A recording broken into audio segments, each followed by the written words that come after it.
Twice today while talking, all of a sudden my voice just left. So I asked for the microphone in case that happens tonight. But why don't we begin with a prayer? In the name of the Father, and of the Son, and of the Holy Spirit. Amen. Hail Mary, full of grace, the Lord is with thee. Blessed art thou among women, and blessed is the fruit of thy womb, Jesus. Holy Mary, Mother of God, pray for us sinners, now and at the hour of our death. Amen. Most Sacred Heart of Jesus, have mercy on us. Immaculate Heart of Mary, pray for us. Good Saint Joseph, pray for us. In the name of the Father, and of the Son, and of the Holy Spirit. Amen. So thank you all for coming. The topic, immigration, why different Catholics say different things. But actually, immigration is the secondary reason for me making this presentation. I have a deeper, more fundamental reason for giving this presentation, and we merely use immigration as the application of that more fundamental reason. And that is, particularly for a Catholic, for a priest, immigration. What am I supposed to think? What am I supposed to believe? What am I supposed to do about this? Particularly in today's day and age, in the internet, we can look and see an infinite number of opinions with regard to issues like immigration. But what about stem cell research?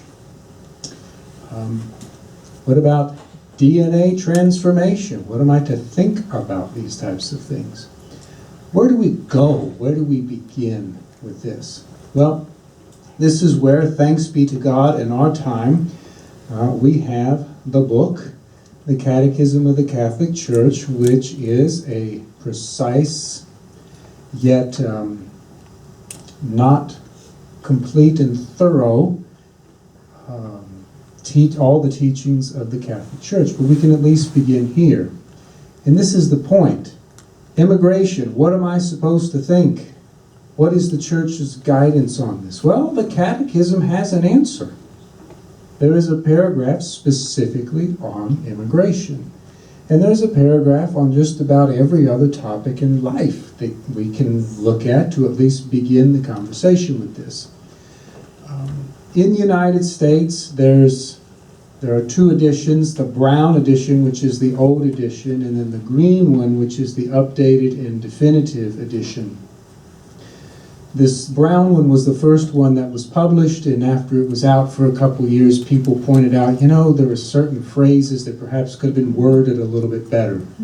Pope John Paul II agreed, made those changes, and that's when the green one, the second edition, the definitive edition, has been published. Every Catholic family should have a copy of the Catechism of the Catholic Church. Numerous Protestant pastors have said the best commentary of the Bible is the Catechism of the Catholic Church.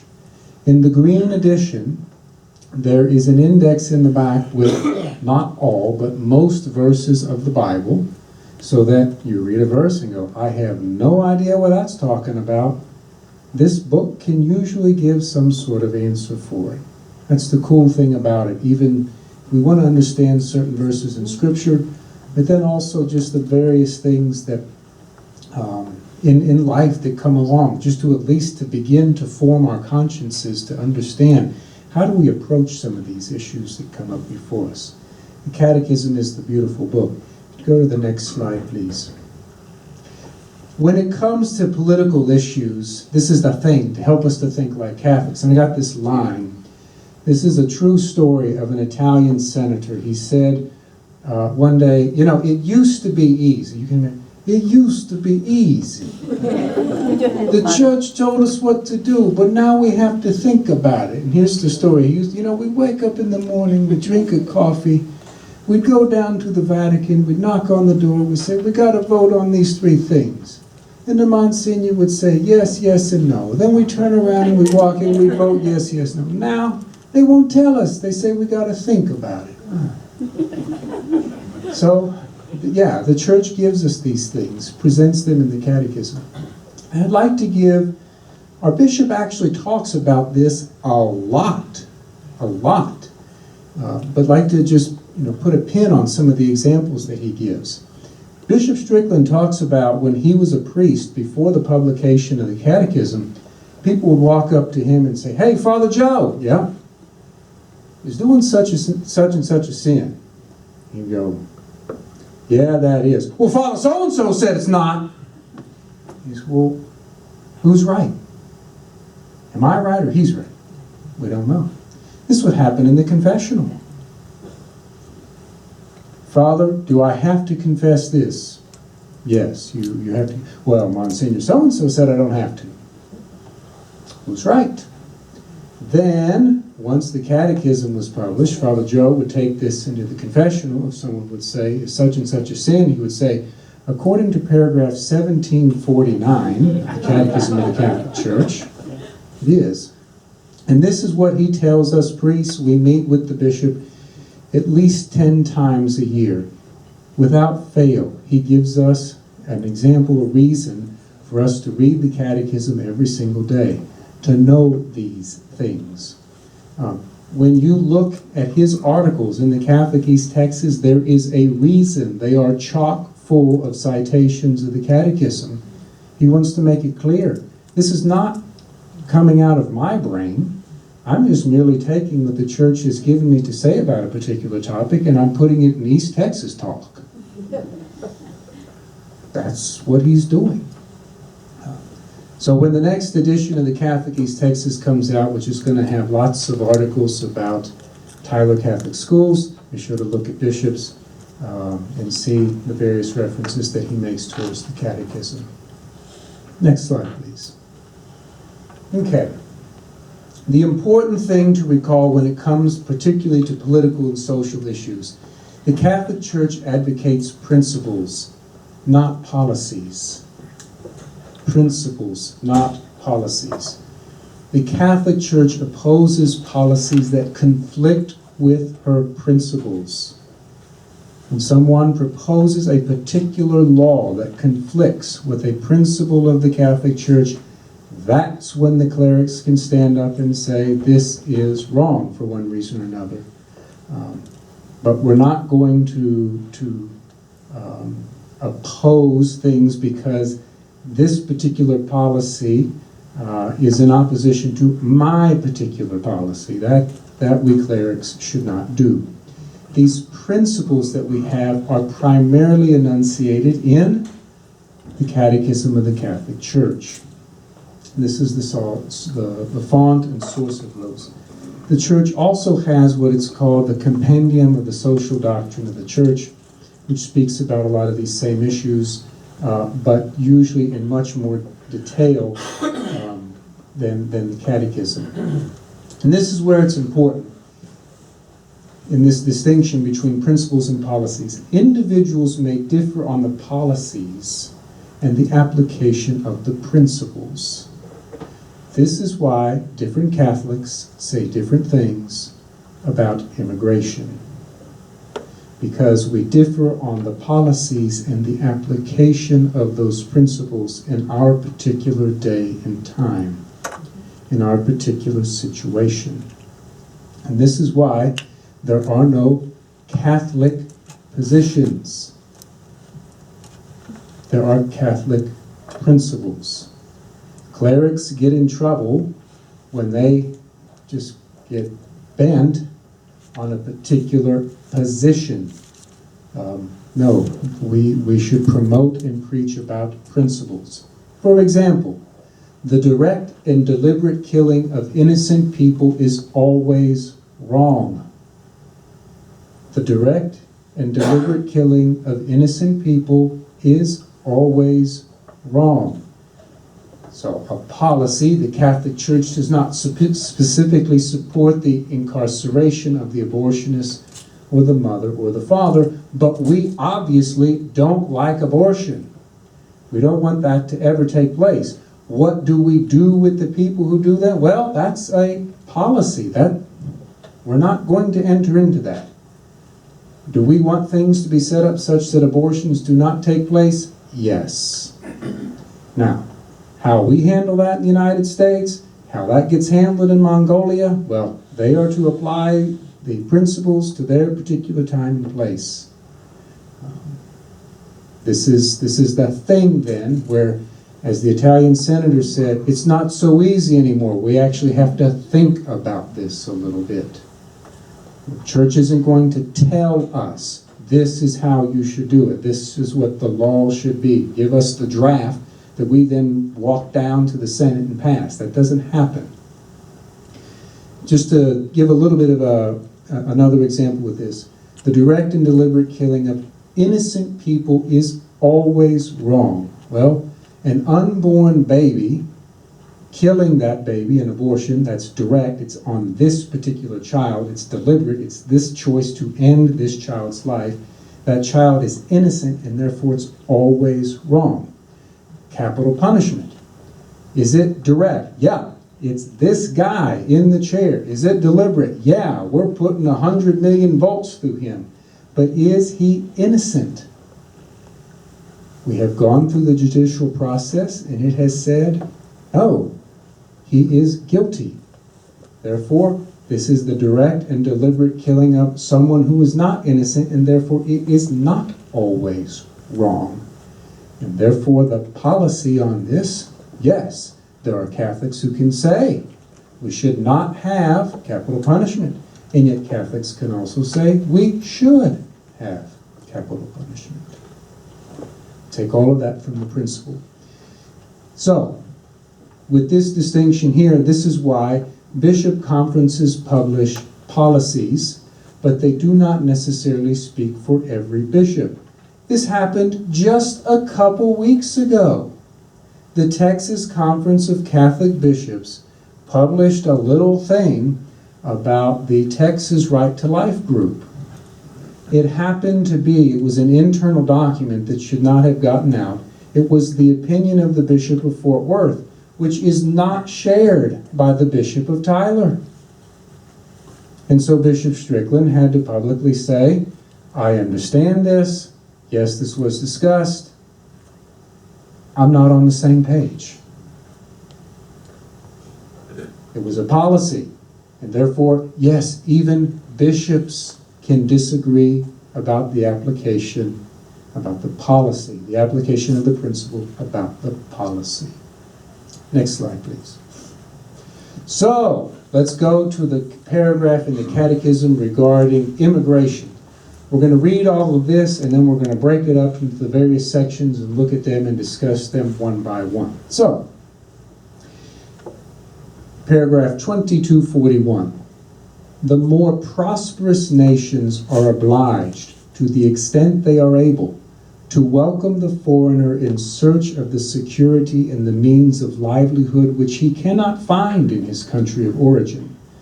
Public authority should see to it that the natural right is respected that places a guest under the protection of those who receive him. Political authorities, for the sake of the common good for which they are responsible, may make the exercise of the right to immigrate subject to various juridical conditions, especially with regard to the immigrant's duties towards their country of adoption. Immigrants are obliged to respect with gratitude the material and spiritual heritage of the country that receives them, to obey its laws, and to assist in carrying civic burdens. All right, we'll break this up with each section. Next slide, please. First sentence. The more prosperous nations are obliged, to the extent they are able, to welcome the foreigner, and foreigner in the Catechism is in italics, in search of the security and the means of livelihood which he cannot find in his country of origin. Because the United States of America, using any metric, is the biggest country in terms of gross domestic product, in terms of market capitalization, in terms of assets, net worth, the whole thing. We have the biggest obligation of any country in the world to be open to foreigners, most especially refugees, searching for the security and livelihood better than his home country. And we kind of get that. Hey, if we are the greatest country in the world, that's why everybody wants to come here. You know, and if this is truly the case, then okay, we have to be open. But the sentence continues. This obligation is not universal, but to the extent we are able. Now, this is where my opinion of to the extent we are able is going to be different than every single one of your opinions. So can a good Catholic say, I think we have enough immigrants in the country right now, close the borders? Yeah, because it's to the extent we are able. Can someone also say, no, we got room for another 500 million more? Well, if you think we can fit that many people in our country, okay. They got a lot higher density in India, I guess we could do it here, You can make this argument to the extent that the country is able. We're not obliged to have an open borders policy, but you can be someone who believes in an open border policy and still be a good Catholic who receives Holy Communion every single Sunday. How do we define to the extent we are able? This is open to debate. Let's go back to the Italian senator. It's hard now, we gotta think. And so this is where, civil discourse is necessary to figure this out, to study it. This last point is very interesting. We are not obliged to welcome the foreigner who can find security and a means of livelihood in his home country. Let me tell a personal story. In 2012, I lived in Spain. Not a day went by because when I was in Spain that year, where at least one person asked me to help them get to the United States. Spain had a 30-something% unemployment rate. Young people under the age of 28 is something like 65%.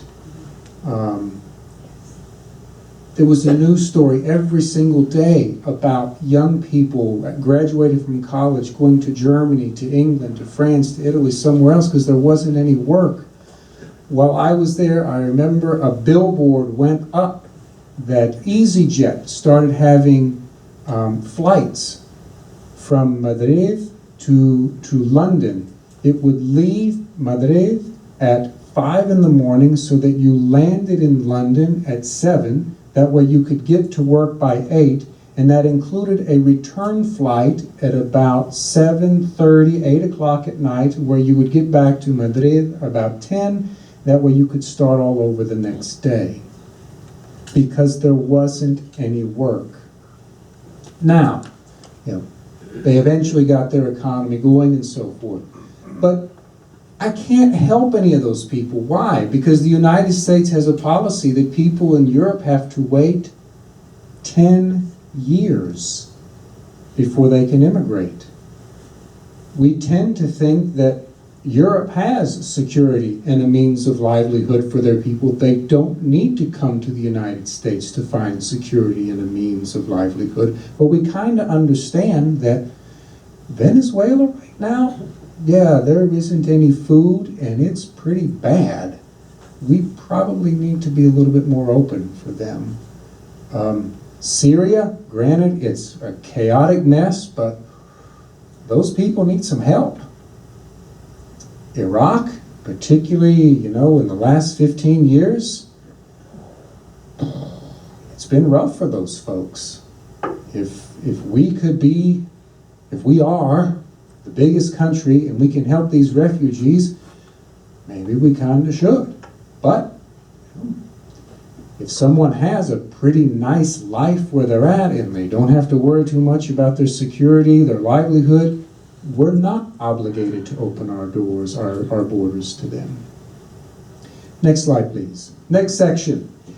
Public authorities should see to it that the natural right is respected that places a guest under the protection of those who receive him.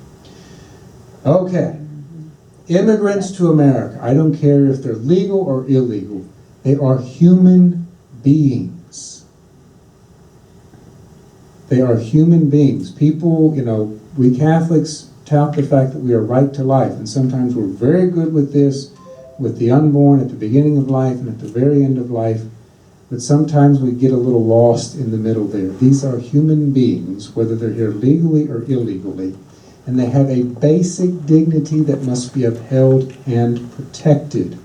This is the principle And it is the major force in this immigration conversation that you hear particularly from Catholic clerics. Folks, this priest can tell you, I've seen it, I've heard it, I've had to counsel immigrant women. They get a job somewhere, they're illegal, the boss says, have sex with me, she says no, he says if you don't, I will turn you in. Now all of a sudden we have this sex slave. She is not being treated as a human being. And you can imagine what just happens from there once this gets started. Fellas that are working and working and working, and the boss says, I'm not going to pay you this week, even though you've worked 80 hours. Well, what can he do? He gets nothing, and his boss knows it. There's just something not right. Okay, maybe this fella, because he's illegal, he doesn't have any legal rights, and so technically, from a legal standpoint, this guy can just shaft him this way. But we all kind of know that's just wrong. It's just wrong. How do we fix this? This is hard. We can't exploit people just because of their illegal status. These are human beings that we're talking about. We might not like the fact that they're illegal. We might not like the fact of a lot of things about them, but this is a human being. And so there is a dignity that needs to be upheld here. So, we have this principle here that we have to uphold these natural rights. A policy that has come about is this concept of sanctuary cities. It is one policy option to ensure basic rights that are upheld. If you don't agree with sanctuary cities, that's fine. The biggest promoter of sanctuary cities, can he go up and receive Holy Communion on Sunday? Yes. And the person who's on the complete other side, can he go up and receive Holy Communion on Sunday? Yes. This is a policy here at this particular point. How we're going to go about respecting people's natural rights as human beings? Well, we got to figure that out. We got to think about it. We got to figure this out. But we can disagree on that. How we're going to actually do that. Next slide, please. We'll continue. Same phrase. Oh, yes. Children have a natural right from their parents to know them and live with them. And this goes way beyond immigration. There are men who have donated their sperm, and so now they're the father of like 60 to 100 to 200 kids, and the kids don't know who their fathers are. We end up doing the DNA analysis, and now the kids are suing their father to get in his will and all of this stuff. I mean, it's a nightmare. I have some of this in my own family.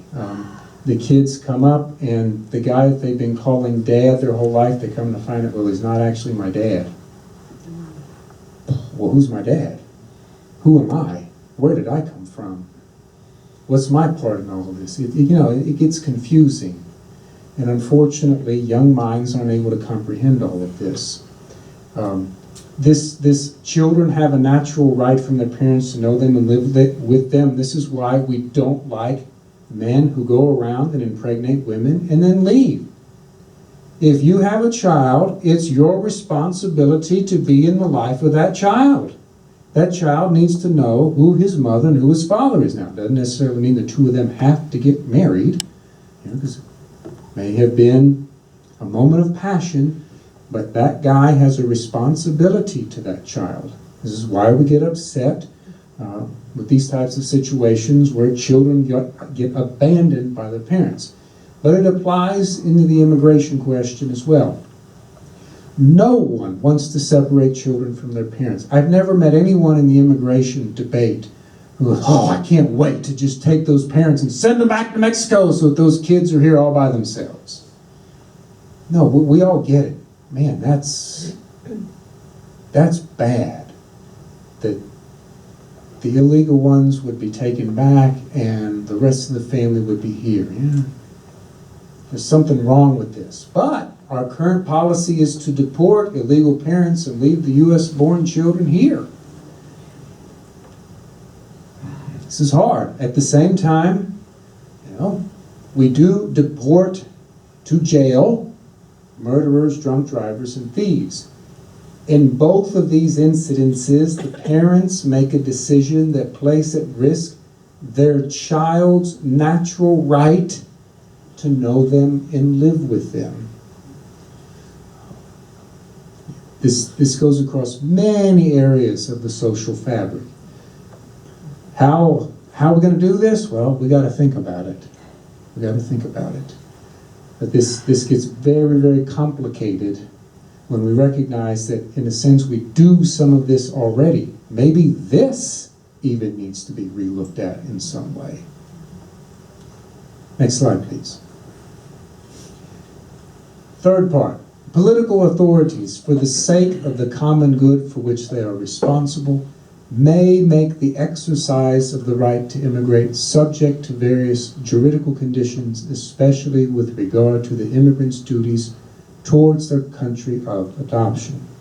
America may make an immigration policy that includes requirements to enter and requirements to stay. A friend of mine, Henry Agudelo of Colombia, the Catholic Church in Colombia does not allow illegitimate children to become priests or religious. Henry believed in his heart that he was called by God, so he was able to get a visa to come to the United States. Now, being muy Latino, he saw his visa expiration date. He said, I'll get my plane ticket in and around then. It was 3 days after his visa expired. He shows up to the airport to go home to see his mother for the first time in I don't know how many years. The gentleman takes his ticket and says, "Sir, you're not flying back to Colombia. We are deporting you back to Colombia." Henry was a seminarian. He then had to spend 10 years in Colombia.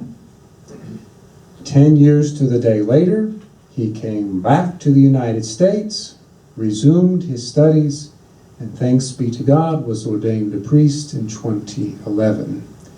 Without a doubt, he had one of the longest formation periods of immigrants in the United States, but it just goes to show how much he wanted to be a priest, that even in that 10-year period, he remained faithful to the call.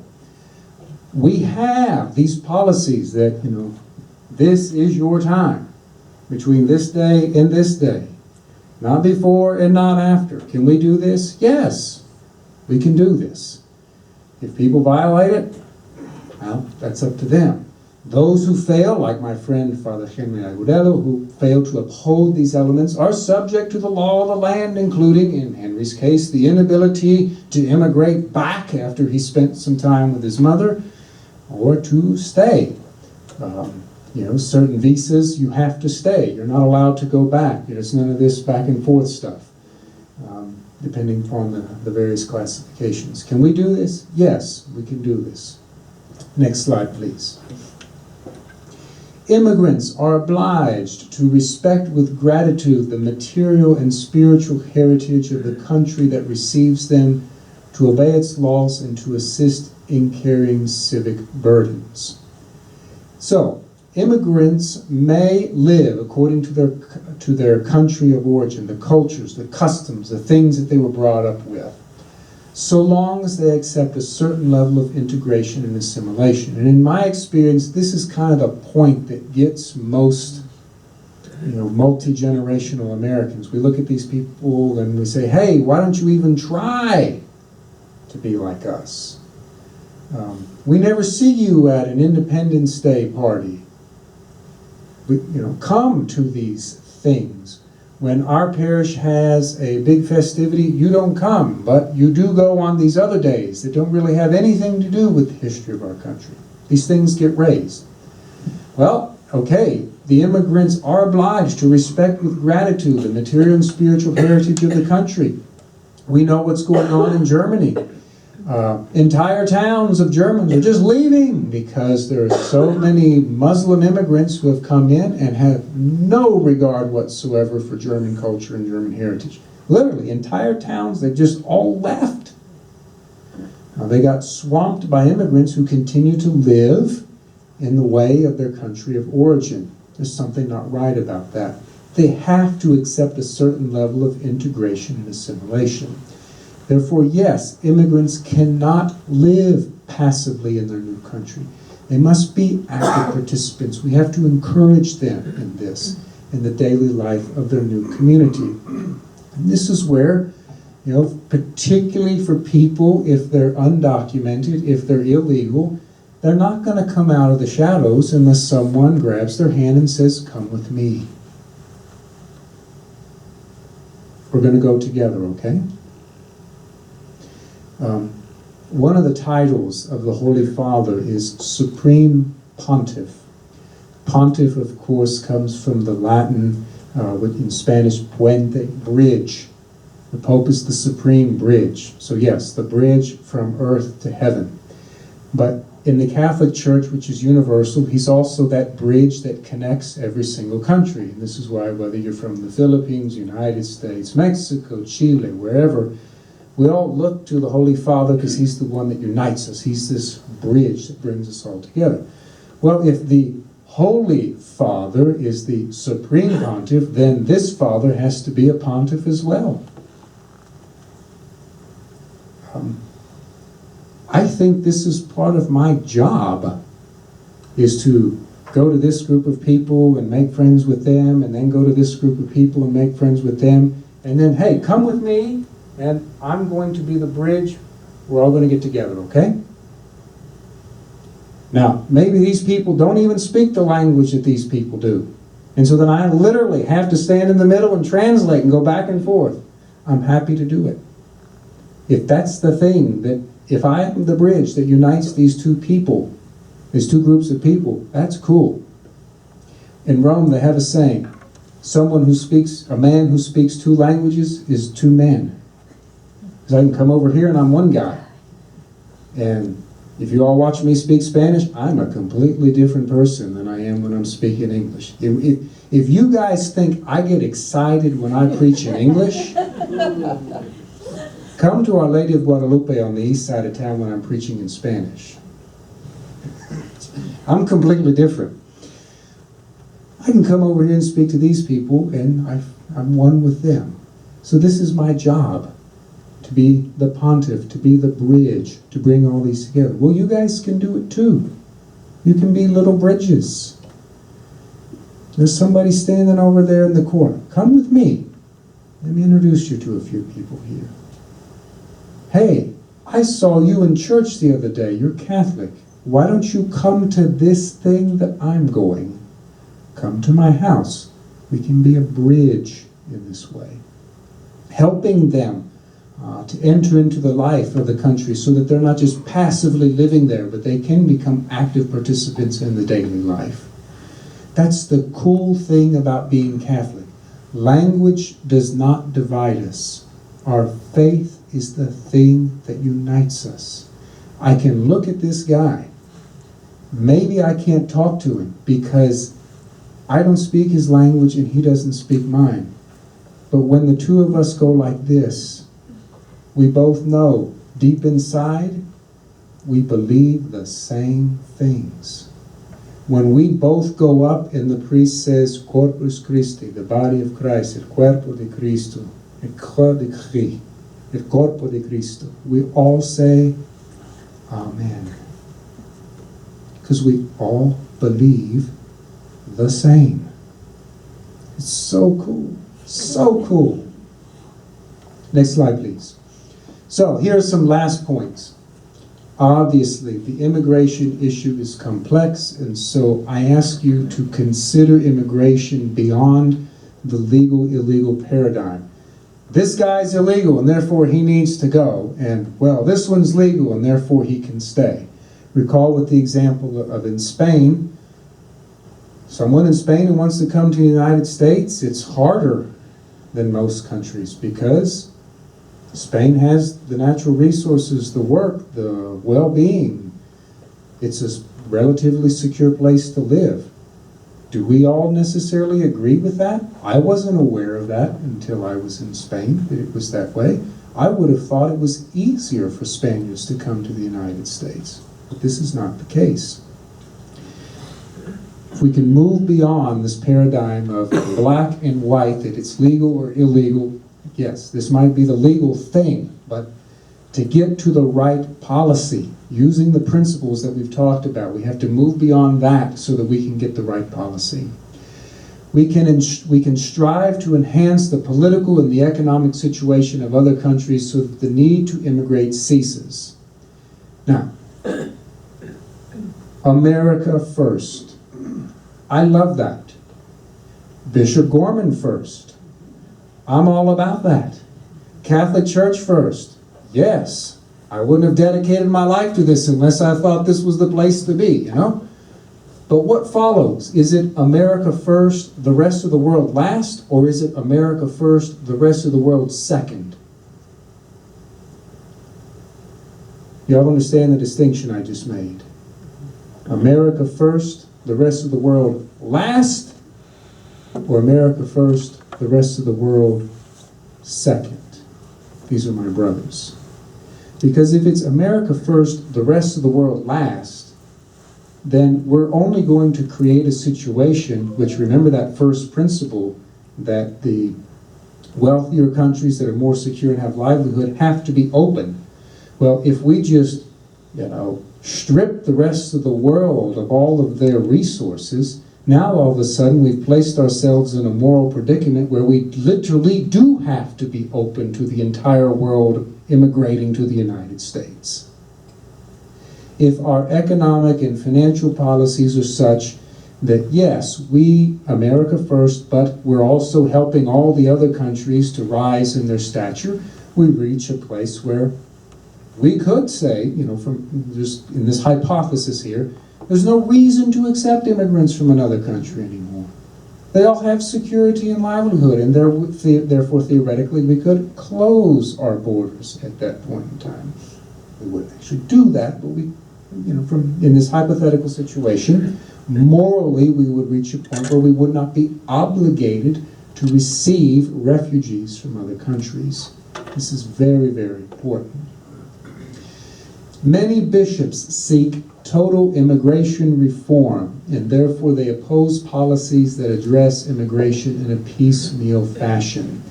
Archbishop Jose Gomez of Los Angeles is very vocal about this. I know him. He's a very, very, very holy man.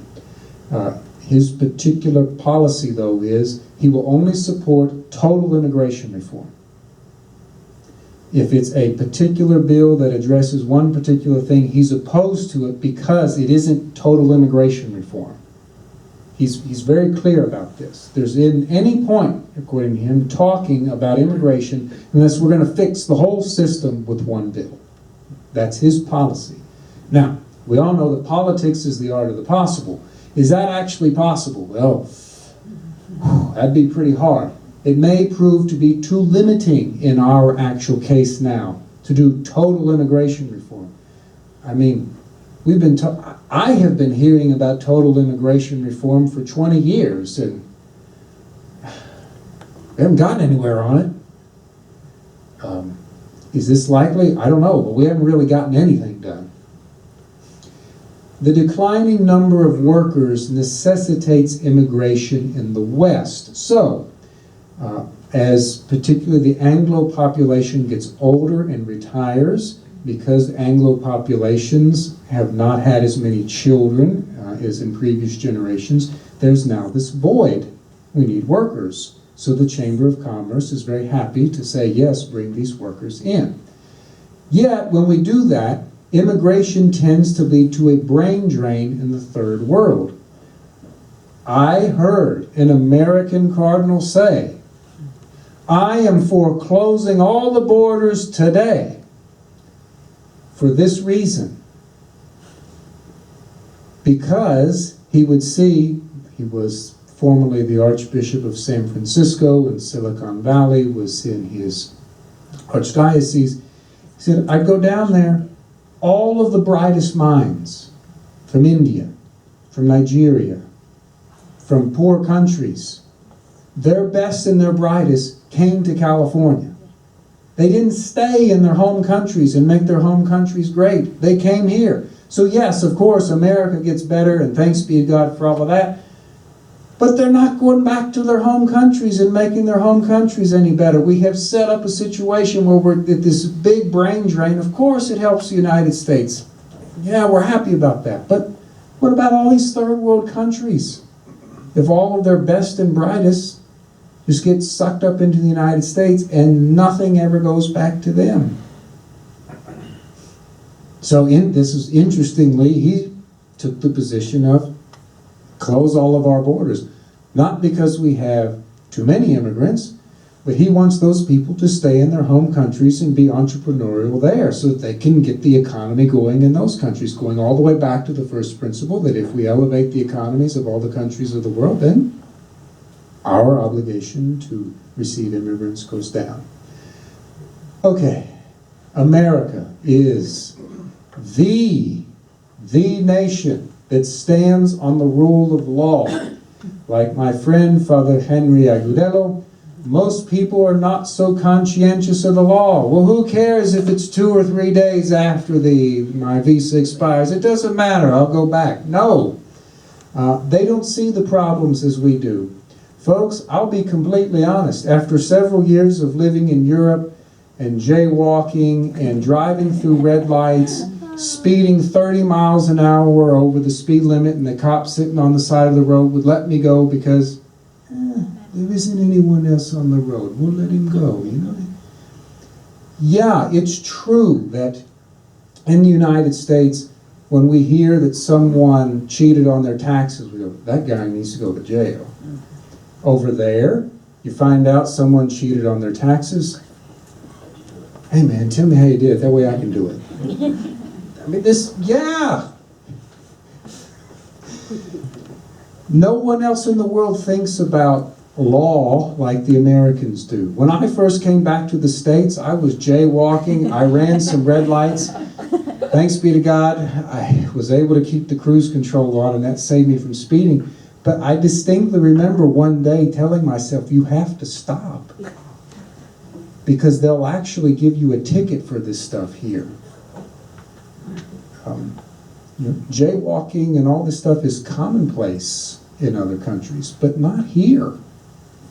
We're very, very, very serious about the law, but most other countries aren't. And so, okay, there's laws, but just go back to this. Hey, you cheated on your taxes. How'd you do it? Well, yeah, if that's kind of the mentality, then hey, you figured out how to get into America. How'd you do it? I get that. I understand that. Sometimes we can be, a little scrupulous when it comes to these things, particularly with regards to the law. We just have to understand this, that how can some of these people be this way? Well, in their mentality, it's not all that bad. When they come here, it's tough because they find out, whoa, well, that speed limit sign means what it says. Okay, I won't speed anymore. The last thing, touched on this a little bit about being a bridge. My encouragement to the folks here is to teach the children of immigrants. Let's just be honest.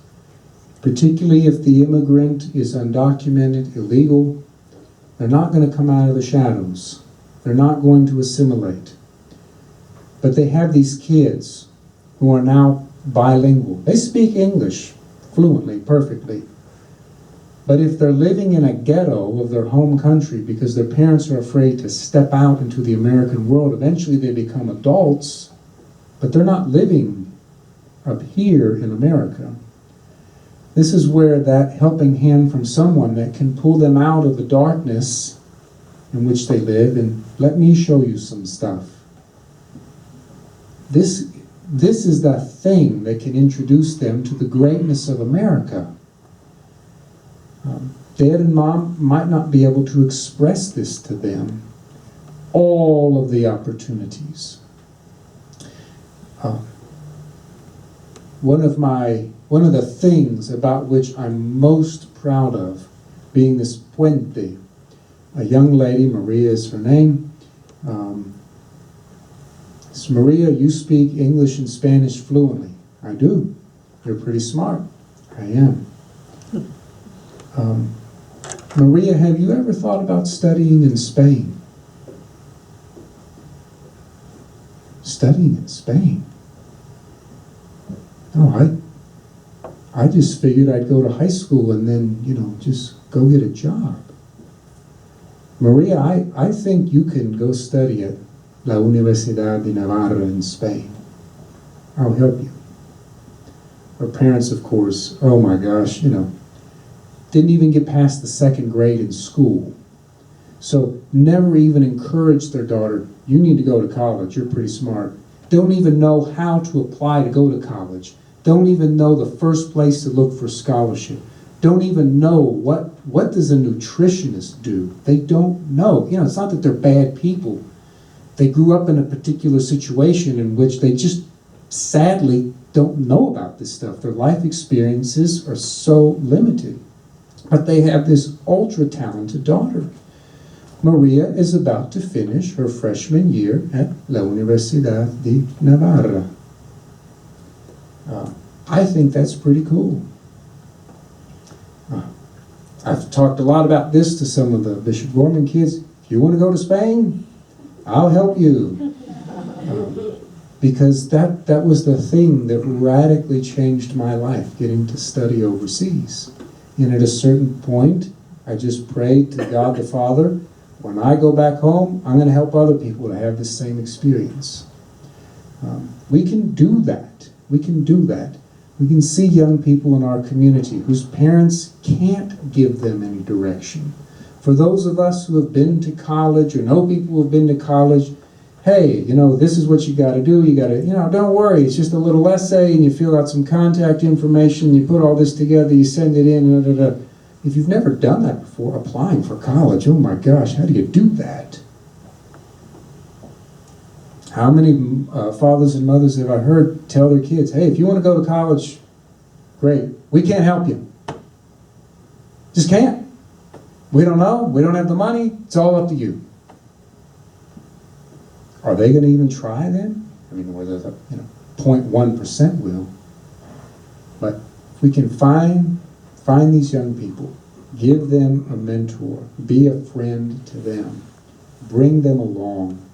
Now all of a sudden, yes, they can see, they can be taught about the greatness of America, what it means to live in this country, all of the opportunities that one can have, that only in this country are the sky's the limit.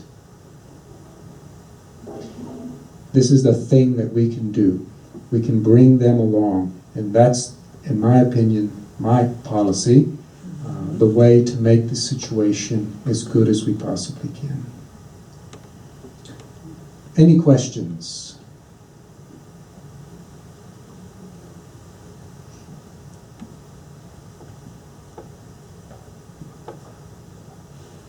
I don't know how many times I've given this presentation, and there has not once been one question at the end. About 1,000. Yes, sir.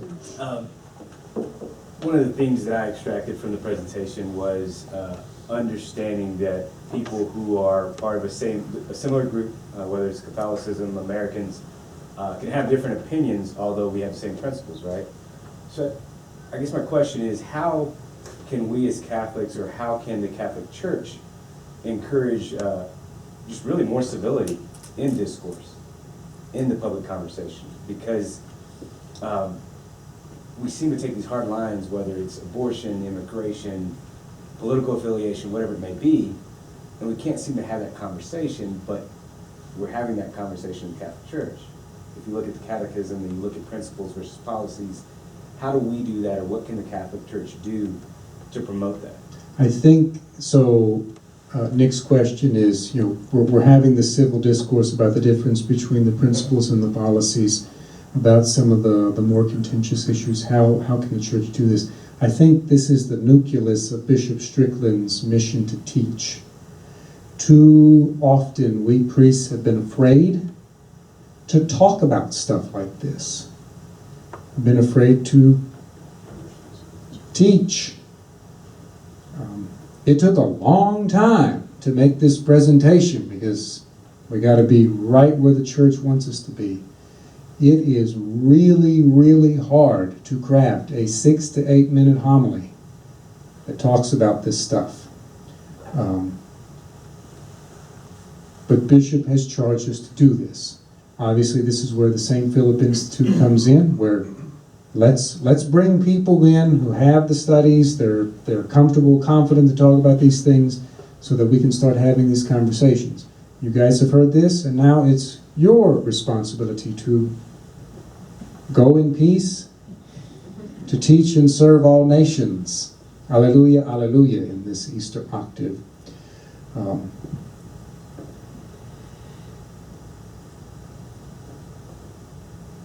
But yeah, again, to get back, all of this came from the Catechism. That we can begin with our own study and then teaching others. These are the principles, and then do our best to promote that.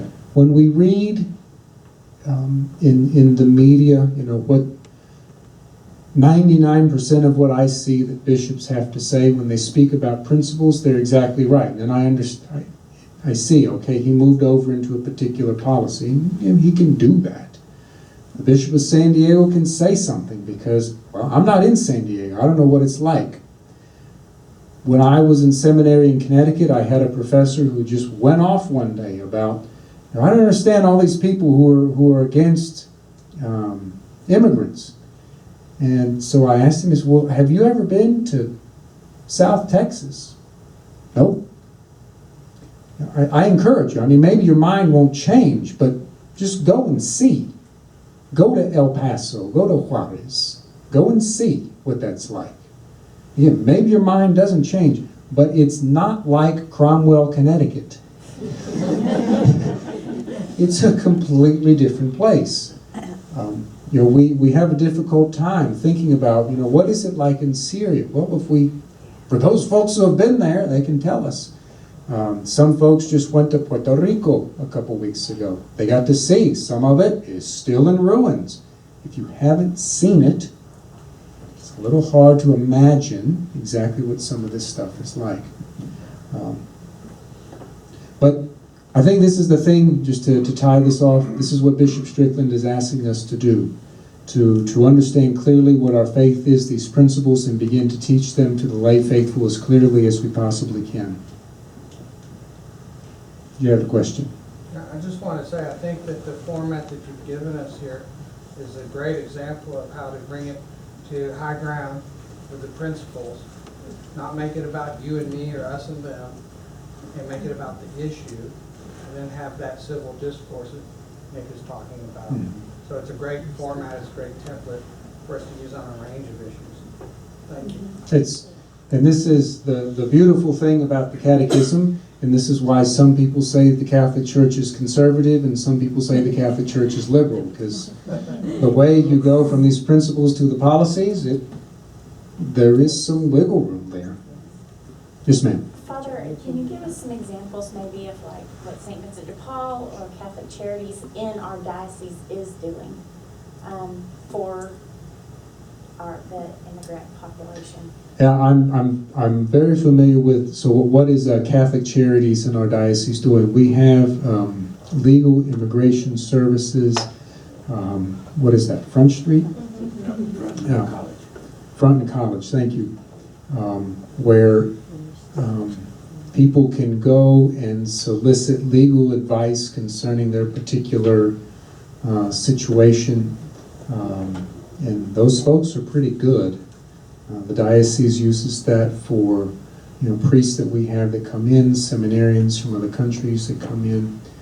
So there's that. People, they have a fee structure, but it's the cheapest of any of the Catholic charities in Texas for the various things that they do. But that's always available. And the cool thing is, because the people there are very, very bilingual, even for cases beyond immigration, if a family calls and says, I just have a little question, well, just call them, and if they don't know, they'll tell you who to go from there. And then, certain parishes in our diocese have connected with immigration attorneys and try to, have regular talks, discussions. When I was a pastor, would bring in attorneys from time to time, would make themselves available to speak to people about whatever the situation might be. Yes, sir. In regards to St. Vincent de Paul, our conference in the Magnificent Second is one of the very few, if not the only group that serves the poor that does not ask for a social security number. Mm-hmm. So we have a lot of Hispanics, and a lot of the Hispanics are probably not legal. But that's not a question that we ask. Yeah. So we deal with the people that need us, and not in regards to whether it's legal or illegal. St. Vincent de Paul does not ask for a social security number, and therefore for them, that second principle of upholding the natural right of the human being that we have in front of us, that's there. This is, so for this priest, if someone comes up to me and says, Father, I wish to receive the sacrament of matrimony in the state of Texas, I am required by the law that they have that they be married by the state. And this is where, there's some interesting work that I do so that I can do this legally. People come to me to receive a sacrament. So, no barriers. We want that to happen.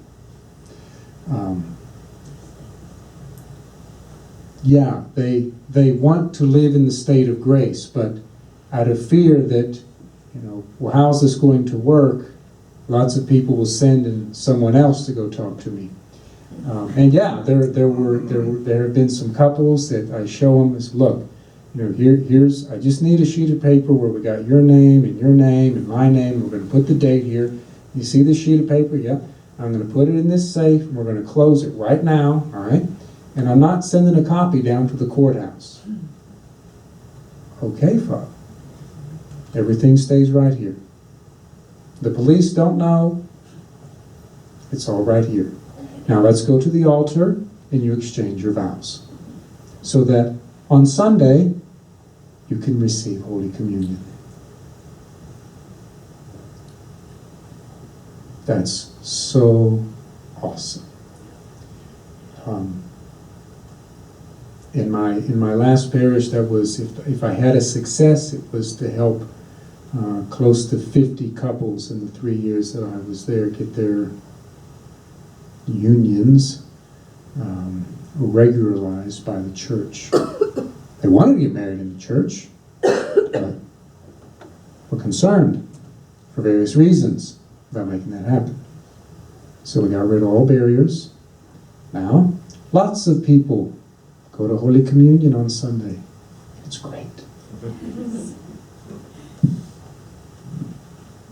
Yes, ma'am. One comment is to thank you for clarifying and making it really clear that you can look at this policy situation from all different angles and still be considered a decent Catholic, as long as you're looking at human beings as human beings and respecting their dignity.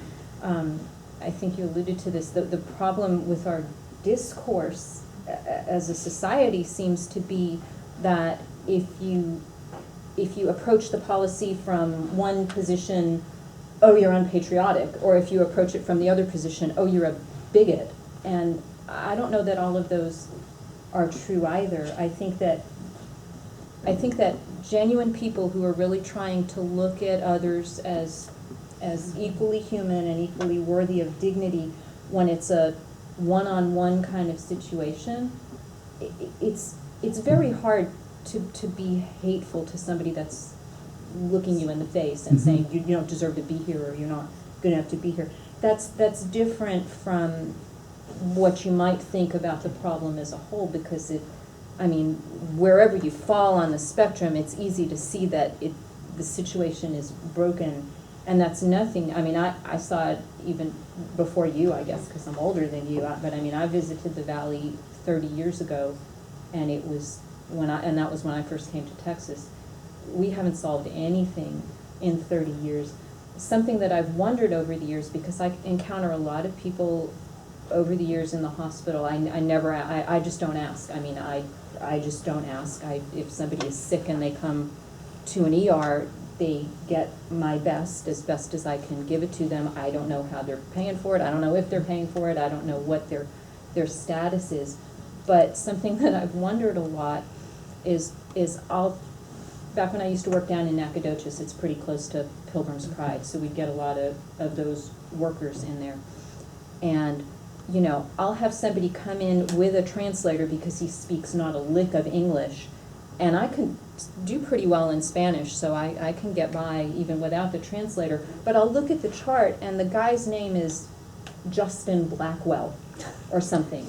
And okay, you know, so I'll still treat him. But I wonder long after the guy leaves, well, what has become of the real Justin Blackwell? Who's I mean, and so I don't want to judge these people who have come before me. And in fact, they're already gone, and I've already done my best for them. But I have to wonder how is, like, where's the justice there, and how is that not stealing somehow when in taking another person's. Yeah. So identity. I've been struggling with this for years, and I was so glad when I saw you were having this and meeting tonight. people who do that, according to the laws of our country, deserve to be deported.